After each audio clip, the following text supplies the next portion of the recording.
Hello, I'm Michelle, and welcome back to Somewhere in Bookland. This is my March wrap-up, and in the month of March I read 11 books, 4 of which were graphic novels.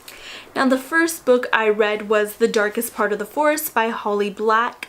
This follows this girl Hazel and her brother Ben who live in Fairfield, pretty much side by side with the Fae. There's this glass coffin with a Fae in there who's been there for years asleep, and then her and her brother like to pretend that he's a prince and that they're his knights, but they never really think the boy's gonna wake up, and then one day he does.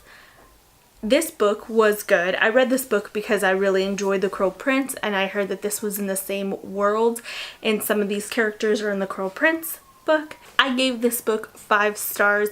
I really enjoy how Holly tends to make her main female protagonists super strong and self-sufficient. And this book is creepy, but not too creepy. And I am so sad that this is a standalone book because this needs to be a series. It really does. I need more Hazel in my life. The next book I read was Adventure Time Volume 1 by Ryan North, and I read this on my Kindle, and I gave this a 4 stars. It really embodies the Adventure Time show, and it's just funny, entertaining, quick read, good graphics. The next book I read was Chasing Spring by R.S. Gray. I gave this book a 4 stars. I'm not sure if I'm keeping that or not. It might be more like a 3.5, 3.75, but it would have been round up to 4. This isn't my favorite R.S. Gray book. It's actually one of my least favorite ones. I don't know if it's because it's more of a YA book instead of a new adult book, and I didn't really realize that going into this one because I tend to read her books and I tend to expect new adult books, so going into this one with younger characters really kind of threw me for a loop for a bit. But this follows this girl Lila and Chase who were best friends, and something happens and Lila moves away and she ends up moving back, and Chase ends up moving in with her and her dad because he has to move out. And this book was really sad. Like, the secret thing that happened has to do with her mom and his mom and how they grew up friends, and just some secrets and stuff that they went through, and it was sad. No, you know what? I think I would keep it a 4 star. Like I said, it wasn't my favorite book of hers that I read, but it was really sad. It made me cry, and it got into some deep stuff, and I enjoyed it. It just wasn't, I was expecting more. I was expecting a new adult book going into it, so I was kind of thrown for that loop when I realized it was a young adult book, but it was good. The next thing I read was I Hate Fairyland Volume 3, Good Girl by Scotty Young, and I just love all I Hate Fairyland books. 5 star. Amazing graphics. I love how bright the graphics are. I love it. Reference to Labyrinth in here, and it was just a good book. I love this book. These books are about this girl who gets trapped in Fairyland, and she went through her portal, and she's supposed to go on this adventure and get home, and she's been here forever, and she's an old lady in a little girl's body, and it's hilarious. I love it. I love it. It was 5 stars. And the next one I read was Fuck Fairyland, the I Hate Fairyland special edition, and this one I gave 4 stars. It doesn't really have much of a story, it's just for fun. She goes through and kills everybody in all the other Image comic books. Hilarious. She kills all the people from The Walking Dead, she kills all the people from Chew, she just goes through and kills everybody. It's great. The next book I read was The Hazelwood by Melissa Albert, and this book is so pretty, but I was disappointed in it. I gave this book a 3 stars. I am going to post a review on this book, as well as this thing I did where I was making predictions as I went, so that would be attached to a spoilery review, and then I would post another non-spoilery review. But yes, so I'll talk more about this one later because I don't want to ruin my prediction video, because I made predictions during this video and I get pretty smug. I get smugger and smugger as that video goes on because I was getting stuff right quite a bit. And so yes, this book, disappointingly giving it a 3 stars. The next book I read in the month of March was Chew Volume 1. This is another graphic novel. Pretty dark stuff. This one is about this detective who can bite into things and see like basically their whole story, so he could eat part of a murdered person and then see how they died and help solve cases that way. And it was good. It was a pretty dark book. It took me a little bit to get into, which is why I'm giving it a 4 stars instead of 5 stars. I enjoyed it. It just took me a little bit to get into. I think because I was reading it so quickly after the I Hate Fairyland books, and they were such bright, colored, fast-paced books, and then this one seemed like it took a little bit longer to get going. It might have knocked it down a little bit, but I enjoyed it. The next book I read was Dear Erin by Mariana Zapata, and this one is kind of like a prequel to From Lukov with Love by the same author. And this follows one of the older sisters from that book, Ruby. It follows Ruby, who becomes a pen pal with this guy Erin, who's currently deployed overseas. And they kind of talk back and forth and get to know each other over their emails. And it's told in email format. And then later on in the book, they get to meet each other and the relationship progresses from there. I love Mariana Zapata's books. I am a big fan of her slow burns because they're like so tantalizingly slow. Like you don't get what you want until the very end, like last chapter. And it's rough, but I love it. Like it hurts and I'm here for it. So I gave this one 4 stars. I was comparing it to From Lukov with Love, which I gave a 5 stars and I loved. I just wish that maybe they had met each other a little sooner than they had. Maybe not so much emails, and that would have been nice. The next book that I read was Renegades by Marissa Meyer, which is also a 4-star read. I got this book in ARC form from NetGalley and I just hadn't read it yet.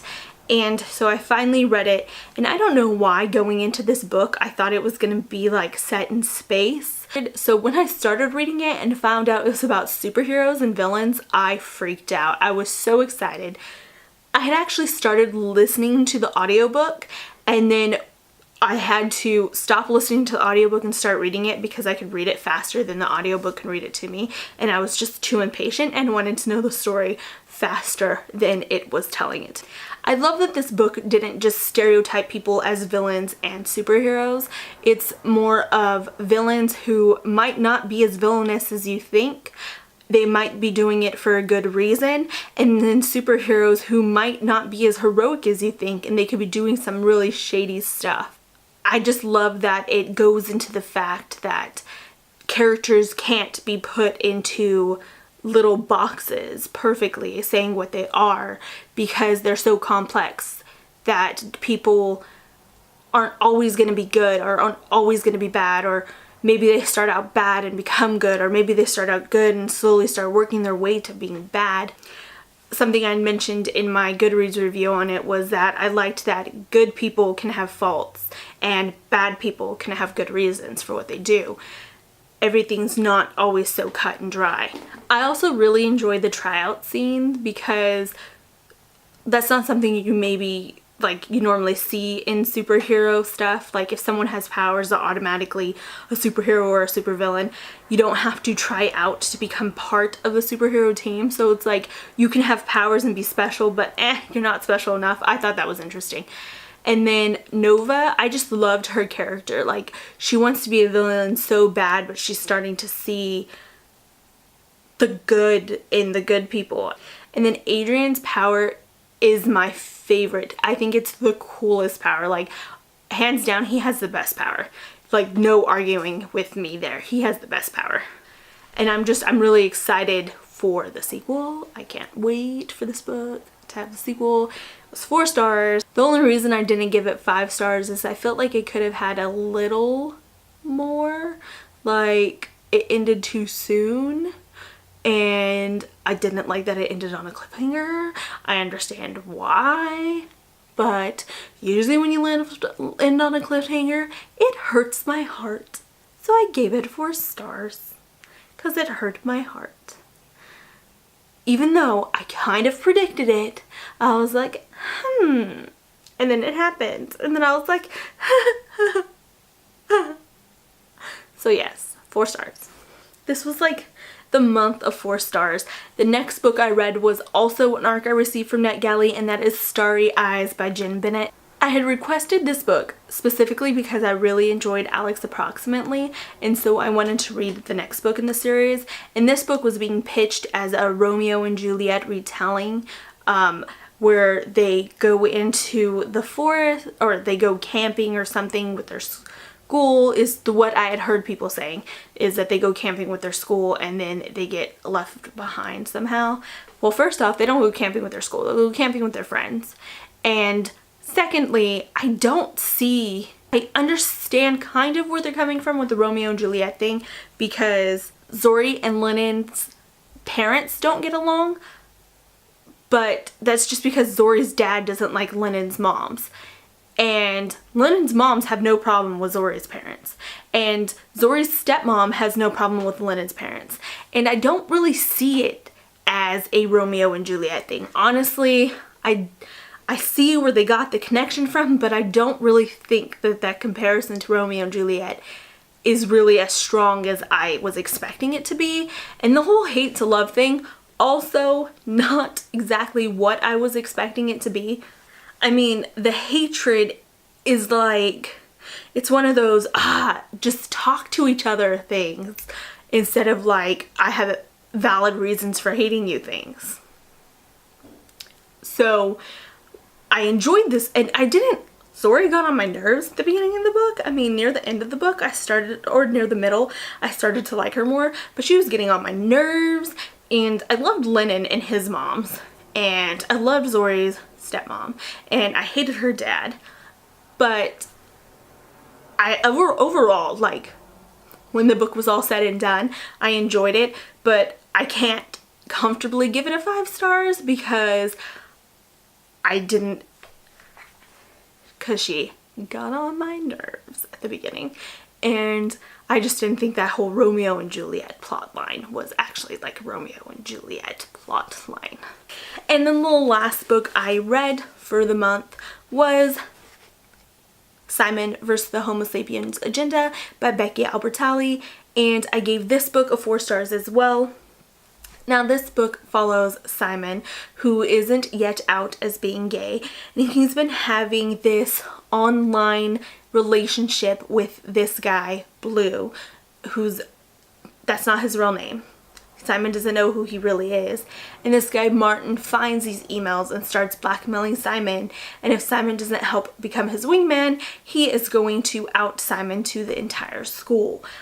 I read this book after seeing the movie, and I think that was a mistake on my part because I loved the movie. I saw it 2 times, and I can't wait till it comes out so I can buy it. I loved that movie. I cried both times I saw it. The first time I saw it with my girlfriend on opening night, and then we went back with my mom and saw it again, and it was just such a good movie. And I think seeing the movie before reading the book probably biased me against the book a little bit because I really like how the movie portrayed everything. So that's why this got a 4 stars instead of 5 stars. Those are the 11 things I read in March. Click like if you like this video. Click subscribe if you want to see more of this face in your feed. And I'll see you soon. Bye.